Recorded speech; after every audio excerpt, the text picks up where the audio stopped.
Welcome to my YouTube channel Urmi's কিচেনে। আজকে আমার রেসিপি চটপটা স্ন্যাক্স, বিকেলের চায়ের সাথে জলখাবার,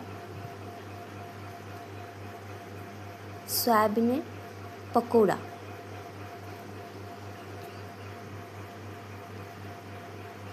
এই সয়াবিনের পকোড়া বানানোর জন্য আমি এখানে 1 কাপ সয়াবিন নিয়ে নিয়েছি।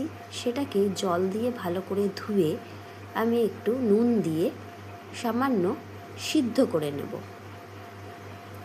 সিদ্ধ করা হয়ে গেলে সয়াবিন থেকে জল ঝরিয়ে ঠান্ডা করে নেব। দিয়ে এতে কিছু মশলা দেব।